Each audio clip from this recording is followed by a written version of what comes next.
Volume 4, page 15, and start on some questions about infrastructure, the investing expenditure. In relation to the Cultural Institutions Collection Storage Facility, can the Minister outline what the current scope for this project is and how that is at variance with the original scope, particularly in terms of space? I can. Since we last had that conversation as well. With the storage facility, as the members are aware, it was budgeted for $86.5 million in the 2020-2021 budget. We went out for requests for tenders, came back in mid-2022, all exceeding cost expectations. So a significant amount of work has been done by Mr Hunter and his team on a value management process. We are now at a position, I think, where we're in a much more comfortable spot where we are now able to say that we are progressing with the original scope and with the original budget, which I can just say there's been a few additions to that budget. So there was $872,000 in an art storage budget that was provisioned in the department's budget that's going to be used for costs relating to the project. In May 2022, there was a further $782,000 allocated from the department's capital funds for early works, and $4.2 million was allocated for the purchase of land within government. As at the 22nd of June 2023, actual cost incurred was $2.425 million, bringing the current total spend on the project so far at $8.829. The total forecast budget for the project is $92.354 million now, which is slightly higher than the original budget, but that now enables us to progress with the build within the original scope and within that total budget. The program of works will not be completed until March 2025 with a 6-month additional to move the collections over. So total handover in September 2025 is the projection as I understand it. At the moment there's negotiations with extending the lease at Netley Commercial Park going on. So the project is in a better spot now, and I'm pleased to advise that to the House. I thank the Minister. Can I just clarify the $782,000 extra in May and the $4.2 million for the land purchase? I didn't quite hear the Minister. Are they new money to the budget or have they been sourced from elsewhere within government? Within government. So the 782 from departmental funds. Yep. And the 4.2 is intra-government appropriation. Okay. 782 is departmental money, and the 4.2 was, what did you say? An appropriation from Treasury to buy the land. So new money from to the department or to the project at least. Mr Hunter can explain it better than I can. Thank you. So the $782,000 was existing departmental capital funds that we've transferred to the project in order to fulfil the scope and budget. And the $4.2 million was essentially an intra-government appropriation from the Department of Treasury and Finance to acquire the land, because it was a land transaction within government, so it was acquiring it from the Commissioner for Highways. And the $872,000 that I think was the first figure the Minister mentioned, that was from within the project cost, but moved from the department to the project? From the department to the project, correct. Thank you. All right, well, that's good news, and I thank the Minister for that information.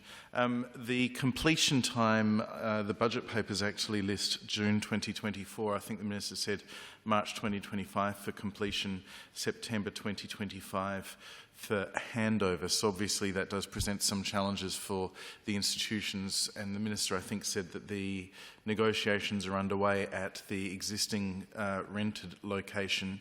So for the institutions, I think we're talking about the art gallery, the museum and the state history collection from memory.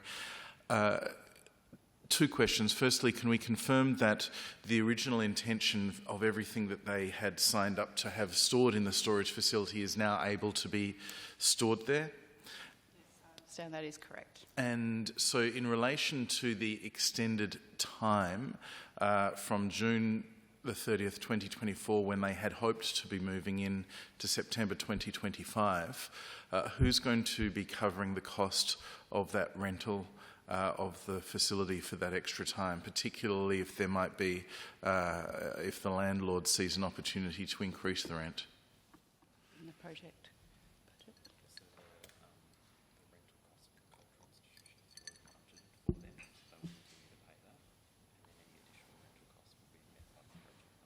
Okay, so the cultural institutions themselves have a budget for rent that will continue, and if there's any additional, that will be met within the project costs. The project cost for the storage collection? Yep. Okay, thank you. We'll move on to Takari. Obviously, there's been lots of publicity about the project. Point out there's no budget line for me for Takari. There is on page 15, Takari Centre for First Nations Cultures. It sits under the Premier. I'm happy to attempt to answer questions, but it does actually sit under the Premier. I think I said that to you last estimates as well, potentially. I'm not certain you answered a question about it last estimates. I'm not sure I've seen a gazettal of a transfer, but I thank the invitation for the question. If it's to be taken on notice, then it's to be taken on notice. The 23-24 budget identifies $12 million being spent, and the estimated result for 22-23 is $23 million. I'm interested to know whether the Minister, or on notice if necessary, is able to identify what that is to be spent on, that's particularly the $12 million for the year to come. Yeah, I'll have to take that on notice. And was the budget line here used to pay for the 3 reviewers who investigated options for the future of Takari?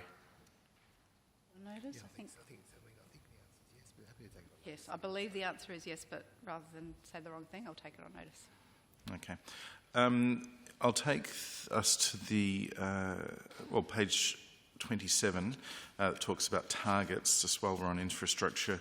Can the Minister advise the Committee of the relevant timeframes for the Carrick Hill upgrade and the Hans Hyson Gallery, which are both listed here under the targets, and are they being delivered to their full original scope? So, Carrick Hill, construction commenced in January this year, completion still due in the second half of this year. And in fact, I think they announced in the last week or so the caterer being appointed is the wonderful Maria Favaro and her family from Chianti, which I think will make it an excellent facility. So I think that... Even more excellent. Even more excellent. And Hans Hyson... 33.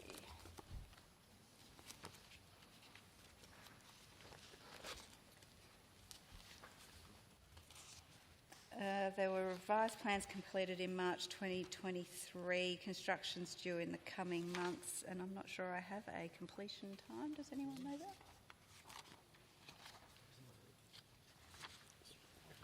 Yeah, they're currently they'll forecast their completion date once they've appointed a builder. Okay, completion date will be forecast once they appoint a builder, so I'm not able to answer that. Okay. Do we have any information over whether the original scope is being maintained there, or has there had to be any value management at this point?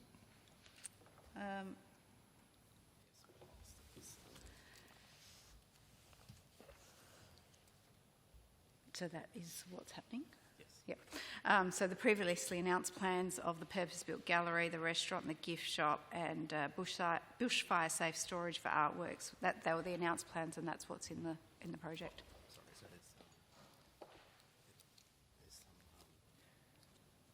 previous that there is some value management that's occurring, but the new plans that have gone through council are the new approved plans. So there has been some value management, but the plans that have gone through council in March 2023 are the plans that they're working towards, which I think actually does include most of those things. I'm going to move to the next page, page 26, particularly the line that talks, line page 28, the next page, particularly the line that talks about grants and subsidies. And I'm interested in talking about grants to organisations at this point, particularly in the not-for-profit sector. Those not-for-profit arts organisations that have been funded with multi-year agreements, can the Minister confirm these groups are captured by the policy for consistent indexation across the not-for-profit sector? Yeah, I can talk to that.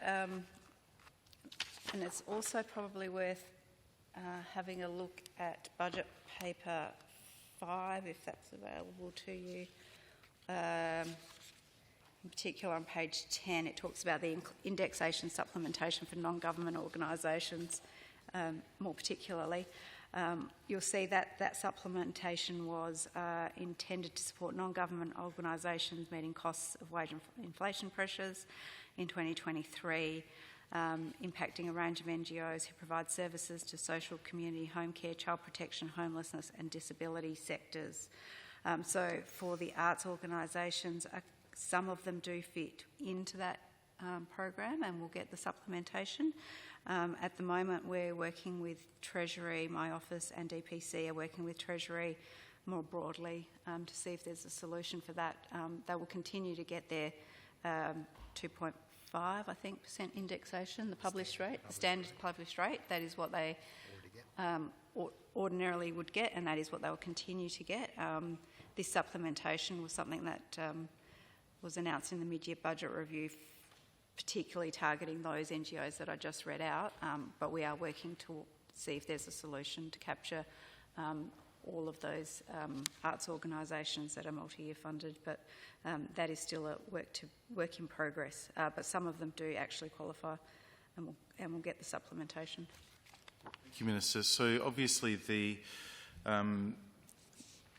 what has been the policy through several governments of consistent indexation in the NGO sector is an acknowledgement of wage pressures where institutions, NGOs are doing work on behalf of government. And I guess the measure that you've pointed me to in Budget Paper 5 points out that that supplementation has been provided to meet the costs associated with wage and inflation pressures in 2023. Given the baseline policy for consistent indexation, why hasn't that automatically been applied, that supplementation, hasn't that automatically been applied to the arts NGOs as well as those across other parts of the social sector? It was announced in that framework in the mid-year budget, under those guidelines in the mid-year budget review, so it was taking on those organisations that have minimum award outcomes that are impacted. So that is what was announced, that is what is currently in train.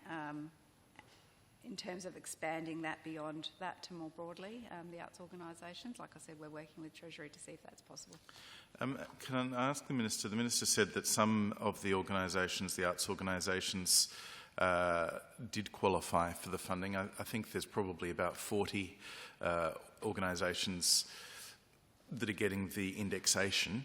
How many of, the Minister can correct me if I'm wrong, but how many of those 40 or so organisations have so far been successful in getting the tick from Treasury to receive the supplementation? I understand it's those that have employees on the minimum award, but I can take that on notice and come back to you. I don't have a number at the moment that I can, because they're still working through that, but it's those that, as I understand it at the moment, those that employ people on minimum award. So, Minister, if the organisations that are paying the minimum amount to staff allowed by the award have been successful, can I clarify, does that mean that those who are paying above award or whose staff don't fit neatly into an award are those that have not been successful as yet? The ones we're working through. So for a lot of these arts organisations, as you'd be aware, there's not the traditional employment mechanisms in place. So that's the difficulty. So we are working through that. Can the Minister advise if the Adelaide Fringe was one of the successful organisations that has been provided that supplementation? Yeah, we'll take that on notice. with whatever else we can provide in terms of those ones that have been accepted.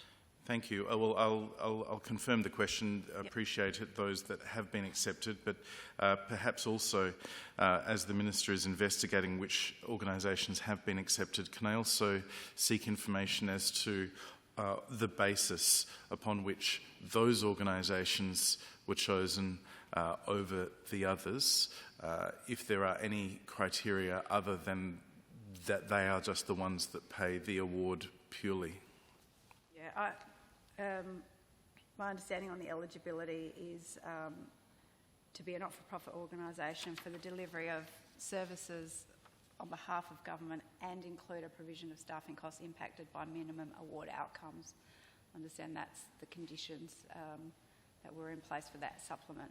And just to note that the 2.5% published rate is what they were expecting and continue to receive as indexation, and that's across all NGOs that are working with government that otherwise don't fit into this category. I think there might be potentially some environment groups and some others that are in that same category that we're working with. Look, as I understand it, SACOS and the Arts Industry Council, all of the not-for-profit umbrella groups have been urging the government to provide the supplementation that's been provided to some but not others. Does the Minister consider, or it is rather, I'll ask it differently, does the government consider that the arts organisations are not frontline service providers in the way that the ones that have been successful are? And indeed, does the government consider that those arts and not-for-profits are less worthy than the ones that have been provided the supplementation, or are they facing less of a challenge with inflation than the others? They're certainly not facing any less of a challenge with inflation. They're certainly no less worthy, but there are criteria set up for these programs. And this particular supplementation had particular criteria that was announced in the mid-year budget review. Like I said, I'm seeking some flexibility and working through with Treasury as to being able to expand that across those very worthy arts organisations. Thank you. Can the Minister advise when she expects to have an outcome from her negotiations with the Treasurer on that matter then? I don't think so. By the end. No. We're working with Treasury, so we decision for the Treasurer. Can't answer that. Of course, it's a decision for the Treasurer, so I'm hoping quickly, but I can't answer that definitively. We wish you luck. Thank you. Can I turn to page 27 in relation to targets? This one might come up a couple of times. There's a target to deliver a range of priority policy and strategy outcomes to develop the sector, leverage opportunities and investment, and strengthen the sustainability of the sector. It's a fairly broad target. Last year, we discussed the Minister's planned implementation of the government's election commitment to work with the sector to address issues relating to work insecurity and income inequality for artists, including investigating the establishment of a portable long service leave scheme for artists. Can the Minister provide an update as to where this project is up to?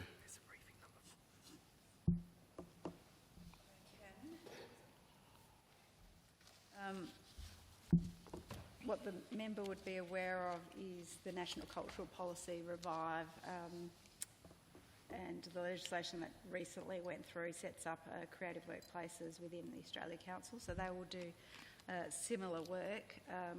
So we're working through how that fits in with what we're doing. The portable long service leave is currently being with the attorney.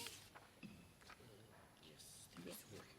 There is a working group with the Attorney or Minister for Industrial Relations working on that particular project. So we're working through that and look forward to being able to have some positive outcomes dealing with that work insecurity for the sector. Can I ask the Minister, last year the Minister said that a program would be implemented to fulfil this commitment, and she said that she described an aspiration of the 22-23 financial year. If the Attorney is now working on that policy, does Arts SA or the Minister's office have somebody who is part of that working group, or are you waiting on advice from the Attorney as to how it's going? We're waiting for advice from the Attorney on that. Is there an updated estimated timeframe on when this election commitment will be completed? I can take that on notice and come back to you. Thank you, Minister. I'm going to move still on targets and moving to maintain a focus on the implementation of the Aboriginal and Torres Strait Islander arts strategy for South Australia. I recall the Minister last year confirming the government did remain committing to delivering in all areas of the ATSI arts strategy. Does that remain the government's position, or have there been any changes to its response to the ATSI arts strategy? That's still progressing, and for the 22-23 year, some of the key outcomes include partnerships and collaborative initiatives supporting First Nations governance in arts organisation, First Nations Playwrights Fellowship as well, and a program supporting professional critical writing that is done in partnership with Solstice Media. So there's some very good outcomes from the 22-23 financial year. For the 23-24 financial year, we're looking at digital skills and skills developments for First Nations artists and arts workers, and that'll be influenced by the advice of the Aboriginal and Torres Strait Islander Arts Advisory Panel, which was stood up sometime this year, this financial year. A few months back, the advisory panel was stood up, so that will provide very useful guidance for implementing these priorities. Advisory panel met. It's already met twice and proposed to meet quarterly or 4 times a year. Thank you. Can I ask, in relation to the ATSI arts strategy, I think last year Ms Lather was able to confirm that there had been a recruitment of 1 FTE, and you've just provided advice about the establishment of the advisory panel. Are there any other funding measures that have been taken in relation to the delivery of the ATSI arts strategy? For 22-23, there was ATSI grants program provided $327,642 to 16 projects. There was $102,500 allocated for statewide Indigenous Community Arts Development Project with organisational support and other funding supporting the participation of Aboriginal artists across a range of projects. $100,000 was also allocated to support the establishment of the Arts Centre at Umina and Coober Pedy, and is that 22-23? Yes. 22-23 and going forward, a dedicated investment of $300,000 into activities and projects outlined in the strategy's implementation plan, including, as I mentioned before, the fellowships, writers' mentorships, board governance training, etc. I ask that $300,000 a year and the specific projects that were mentioned prior to that, is that new money to the budget, new money to the department, or from within existing resources? It's within existing resources. In relation to the ATSI arts strategy, the aspiration 4 in the strategy relates to connecting. It talks about fostering understanding of the importance of cultural maintenance and safety in obtaining improved economic, health and wellbeing outcomes, building and strengthening networks and relationships across and beyond the sectors. I think you've covered that part.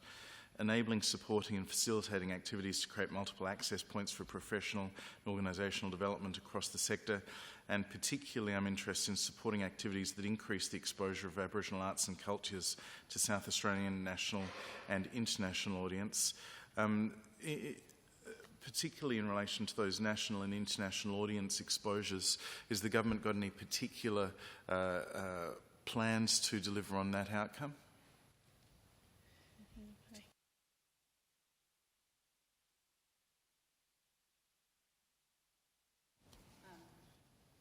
It says working with the Australia Council for the international exposure, I think is going to be critical, and we'll be working on that. I think, and it's a different department, but I think we had some First Nations work done through the music.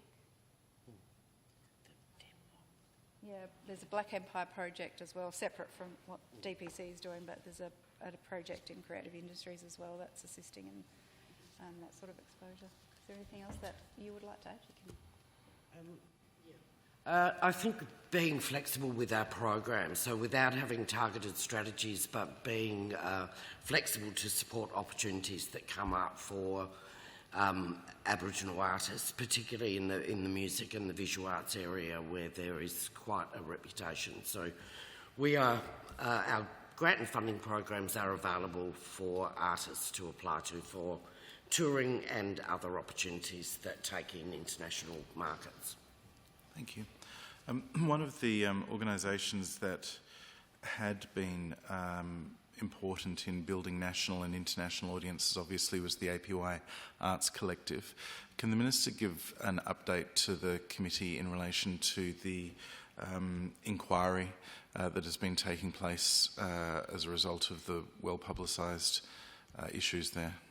Yes, so members would be aware of the articles that have appeared in the Australian, and they're quite serious allegations. I've been working with Minister Burke's office in particular, and also Minister Chancey Paik in Northern Territory, and it was also discussed at a National Arts Minister's MINCO in terms of progressing this. We're working through terms of reference at the moment, largely there. I think potentially still with Crown for settling at the moment, and the issue is finding the right people to lead this inquiry, and I want to do it carefully, finding the right people with the cultural sensitivities.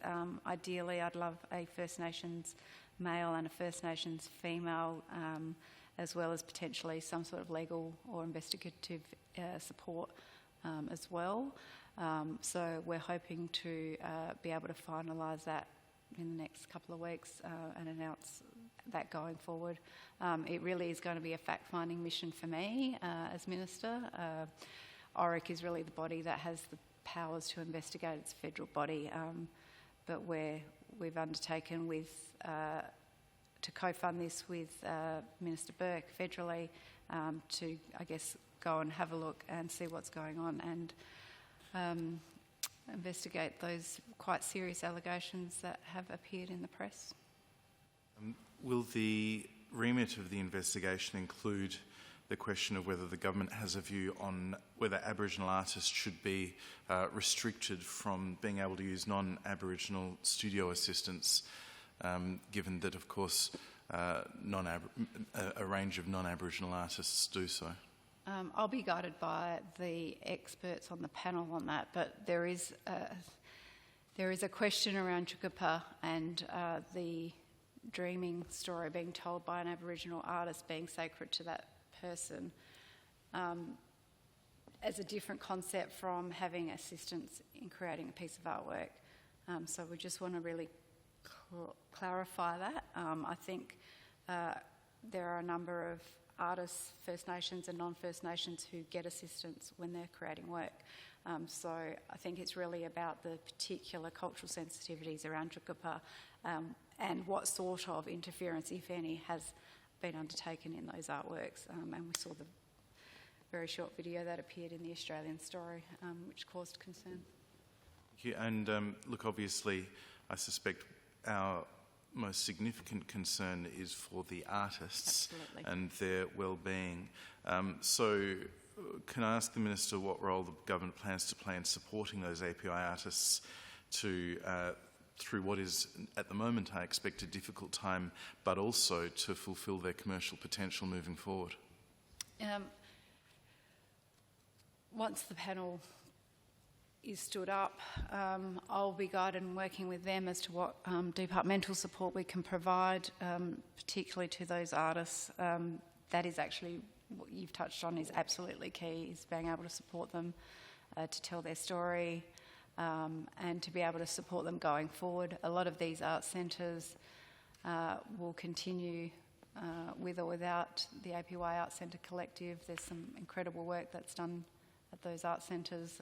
They are members of the APY Arts Centre Collective at their individual art centres, largely on their own, so they will continue. We just need to make sure we've got the right support for these people to help them through it. Can I clarify, you said you were looking to make an announcement in the next couple of weeks in relation to the investigators and the in terms of timeframes? reference, yep. Okay, thank you. I'll move to the next, back to the grants line, and just a couple of questions about public libraries.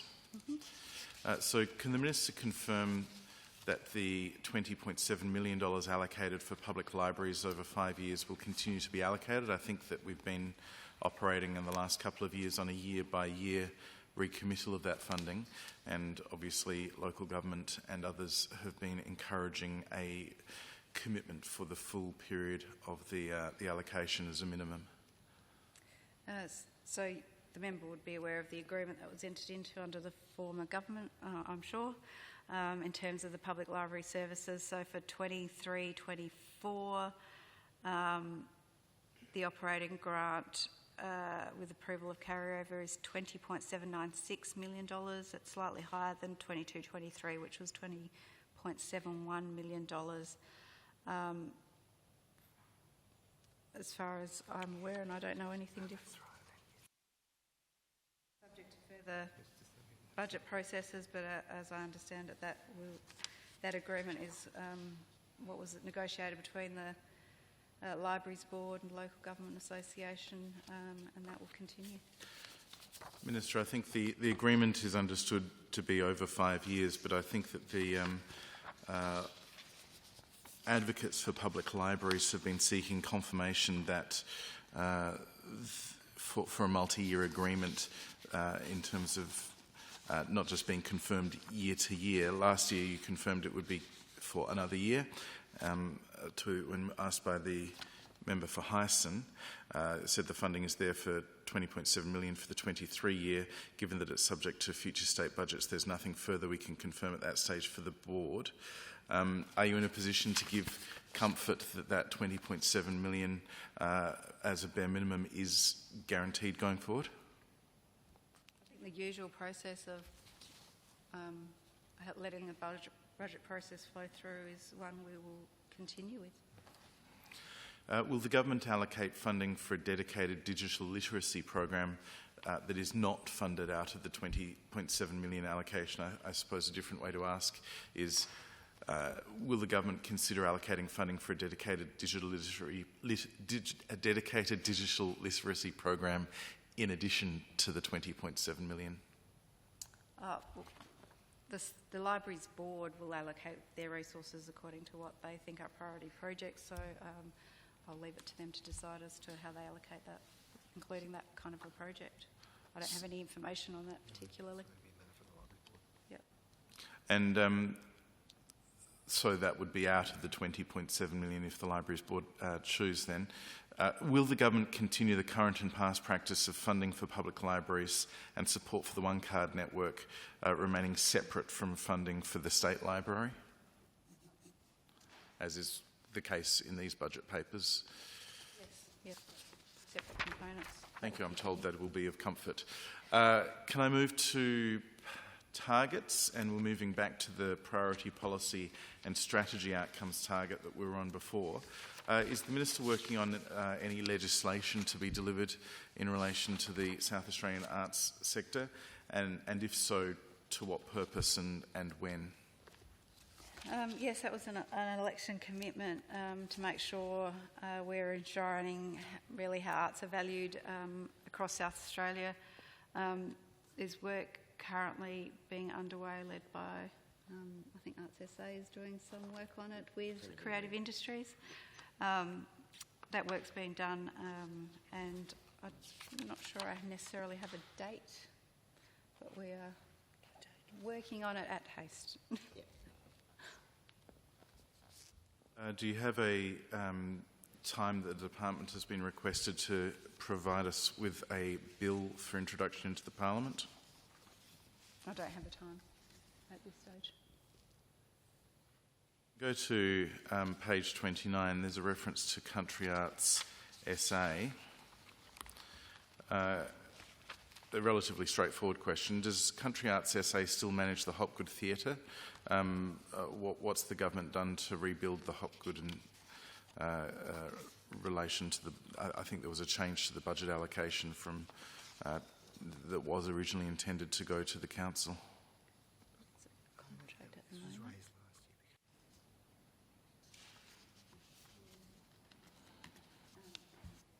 year. Manage it. Managed it, but For they- how long? Not sure.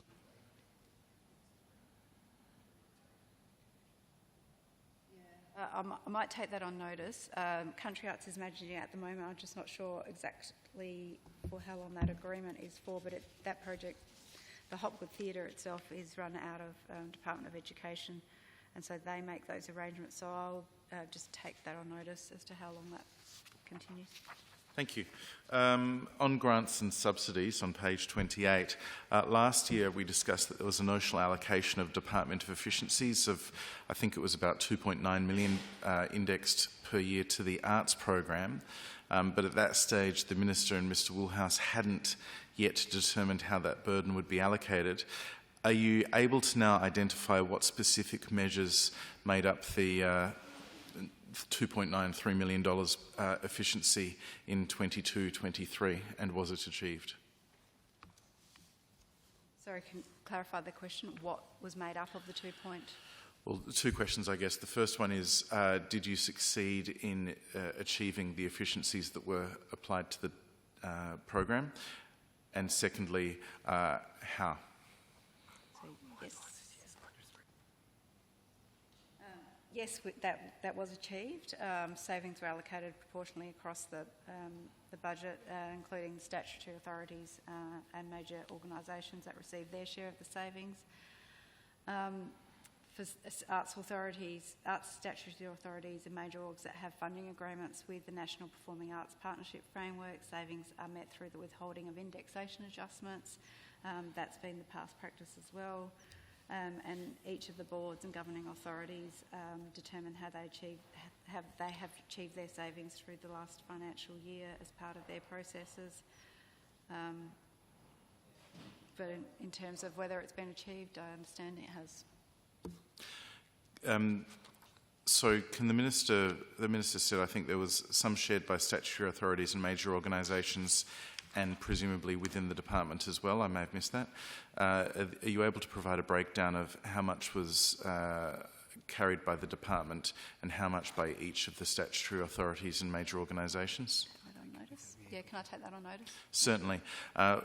Can I ask specifically, though, about the department burden? How did the department meet its portion of the savings task? And if you're able to provide me a number, at least with the department one, that might assist. We can provide a number if you get back to the previous page.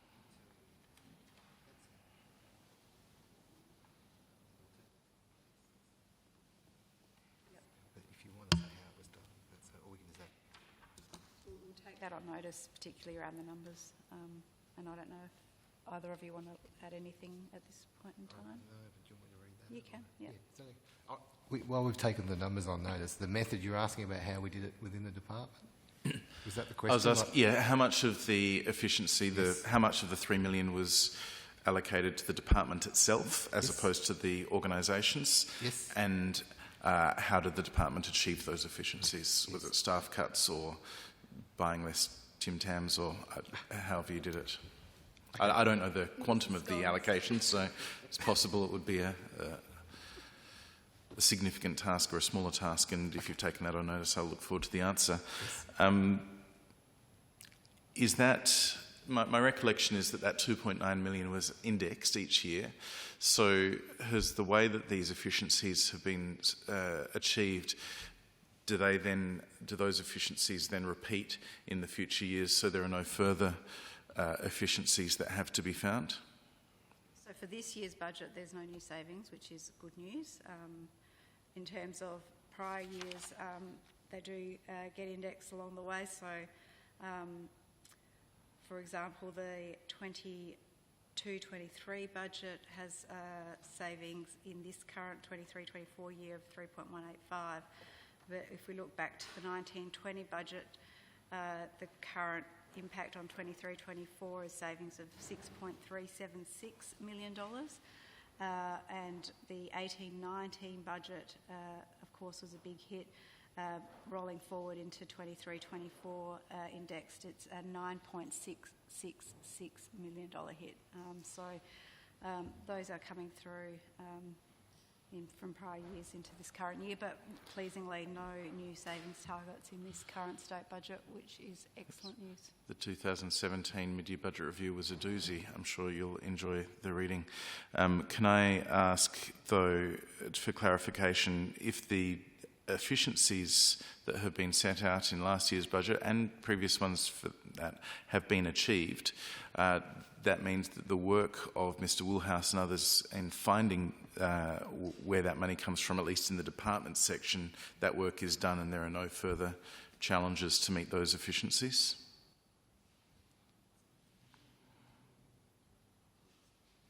The department says they have worked through their savings, yes. Okay. Can I, might be an opportunity to move to DIS. Yes, thank you.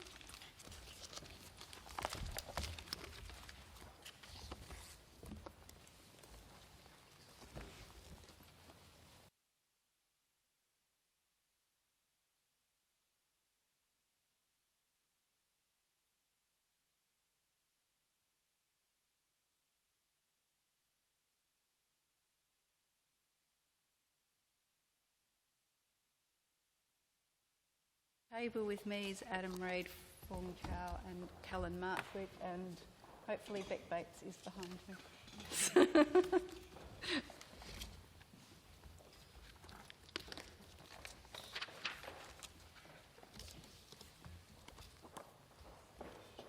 Sorry, Minister, could you just repeat those names for your new advisors?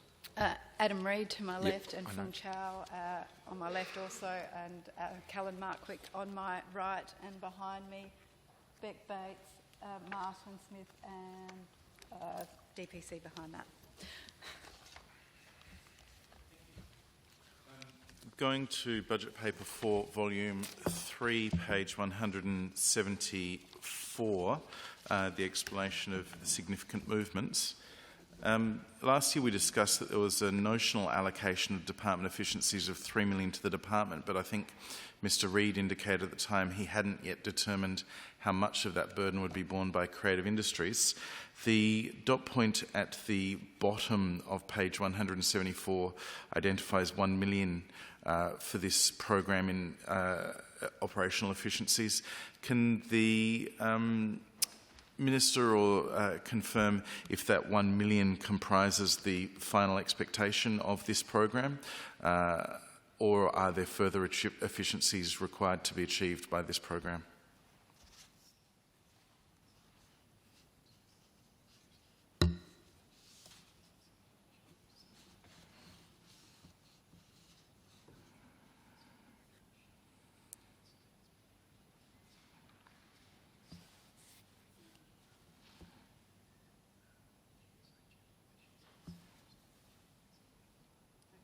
So the efficiencies have been achieved in that way.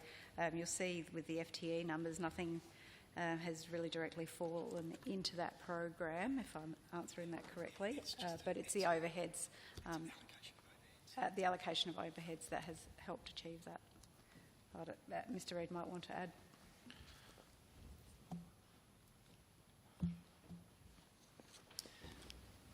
Thank you, Minister. So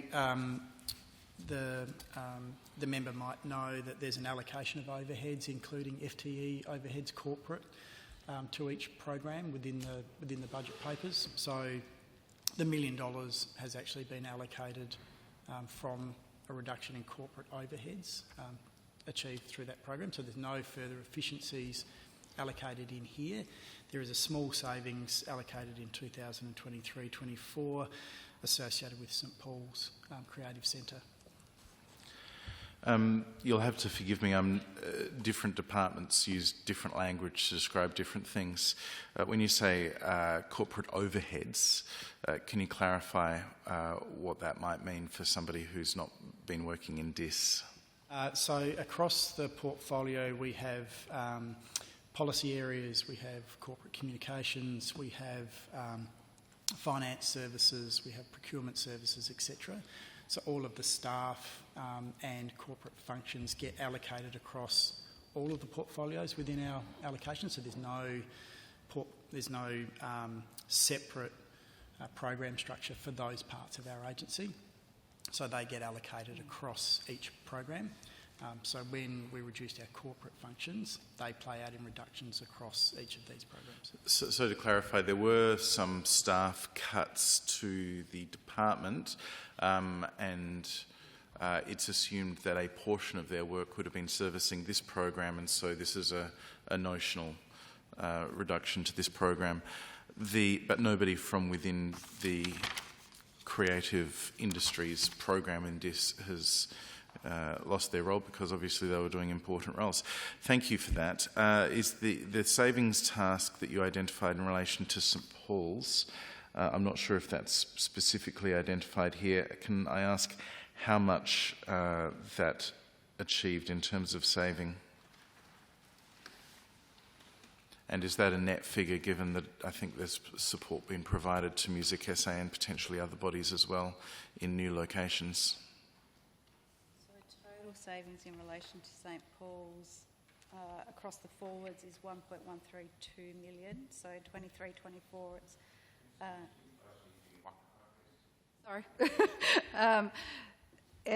total savings on reallocating St Paul's budget is 1.132 million.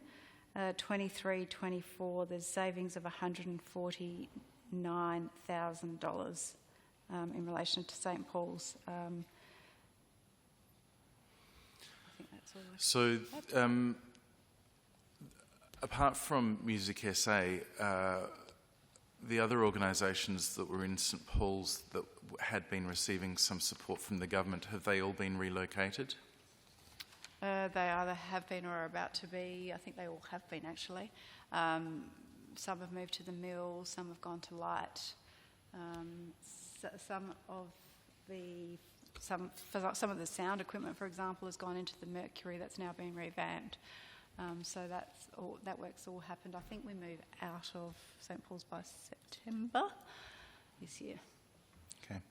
And there are no other efficiencies that remain to be achieved in this program? No.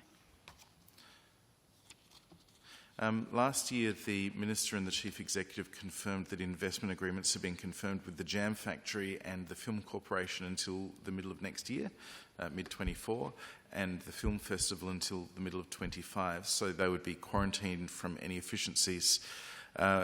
Given what the Minister's just said about no further efficiencies to be found in this budget at least, is she in a position to provide reassurance to the Jam Factory and SAFC, who've got less than a year to go on their agreements, that those future years from the middle of next year will not be subject to cuts or efficiencies?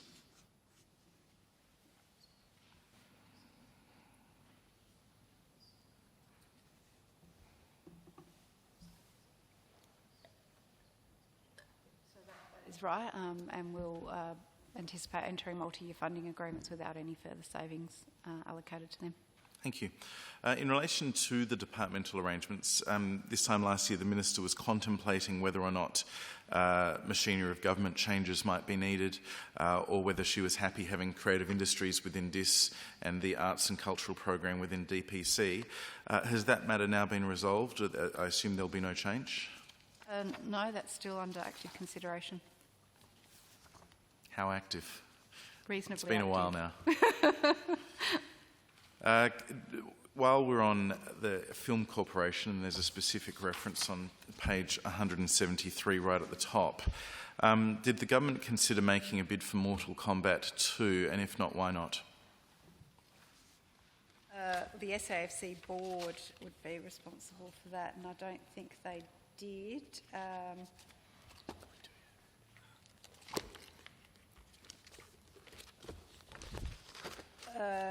What we have done in the last financial year is the ABC program with the partnership with ABC and SAFC. I think that was a total of $5.2 million for that work across the forwards. So that, including things like Beep and Mort, which I think the member might have gone to have a look at being filmed. I certainly did. So that I met Beep and Mort before they were on telly. should have got their autograph. In terms of what SAFC spends its funding on and its investment fund on, it's up to them, but I don't believe that has happened, but I think there's some really good work in the pipeline for SAFC, and not only with their existing funding but with the additional ABC funding.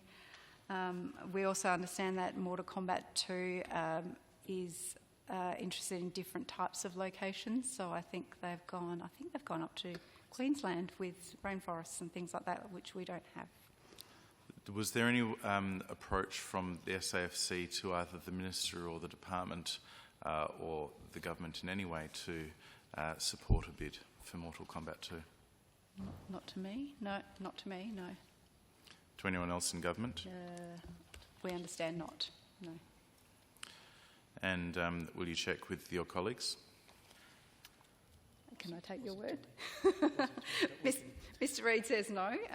If that's inaccurate, we'll correct the record, but I believe not. I'm happy to ask Kate Crozier. Yep, we can ask Ms. Crozier herself if there is anyone else that we're not aware of that she might have approached.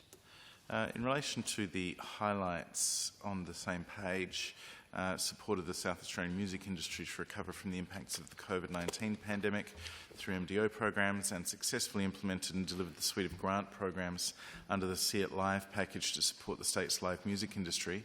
Can the Minister confirm whether any funds remain in any of the grants programs within the government's $10 million live music package? Yes, so what has gone out the door is the $1 million in the venue upgrade grants. So 154 grants were provided under that stream. There were 85 event grants that's supporting activity through 22 and 23. That's $1.25 million. There was the Royal Show $500,000 grant that went out to get live music back to the Royal Show. That supported about almost 500 individual artists perform at the show last year, which is fantastic. The e-vouchers, a little bit over $1 million has been redeemed, so 2,628 e-vouchers will anticipated to be redeemed by 30 June, I think that figure is.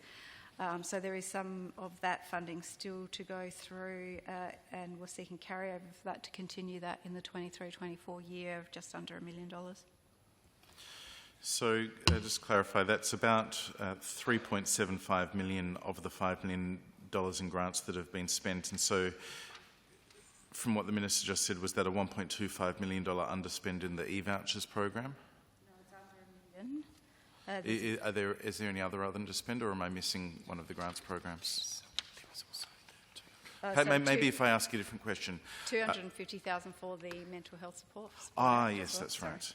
All right, so the only grants program that has an underspend is e-vouchers, and it's in the order of $1 million or a bit under? A bit under, yeah. So overall, the expenses that have been spent is a touch over $4 million in grants. Has the Minister received confirmation that the e-voucher program, the $1 million that is left there, will be carried over yet? We haven't gone through carryover process yet, but that's what we'll seek to do. And the $5 million that sits within Treasury but is part of the program for the COVID shutdown insurance fund, effectively, has any of that been applied for or expended? Well, we haven't had any shutdowns, so no, but that's it, as you said, with SAFA and Treasury, so they're the best people to ask about that. So to clarify, we've had $4 million expended of the $10 million live music package. Will the government, given that the live music industry had some confidence there would be a $10 million package in one way or another, will the government consider repurposing any of the $6 million unspent towards other measures that will support the live music industry in South Australia? No, I think we were quite clear going into the election as to what that commitment was, and particularly what that $5 million was for. I think most live music venues would rather have had their doors open for the last year and a bit rather than have to be calling on us for some lockdown support. So I think we've been really clear as to what that package was. The grants, vouchers, etc. that have gone out the door have been really positively received and was really needed for the industry. They did bear a big burden in COVID lockdowns, and it is good to see them getting back on track, and I think there is some positivity in the sector at the moment, which is good. Minister, some might say they'd be very pleased to have their doors open and receive the full $10 million of what was described as a $10 million package, but I'm happy to move on if you'd like to. Going to grants and actually back to DPC, if that's okay with you. For the last 3 minutes. 3 minutes? Are you sure? 3 minutes? Do you have anything else for DPC? I've got about 20 minutes worth of DPC questions that I'd see how I go.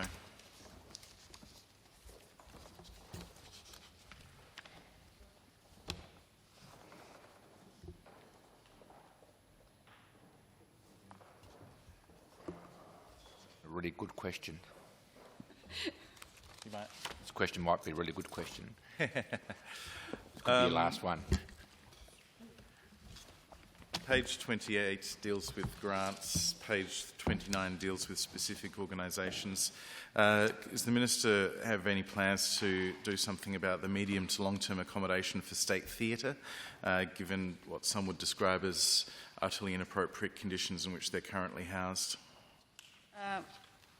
With thanks to Mr Hunter, who's sitting here on my left, I tasked DPC with doing some work on infrastructure more broadly, basically looking at what facilities were around in the market, what the needs were. That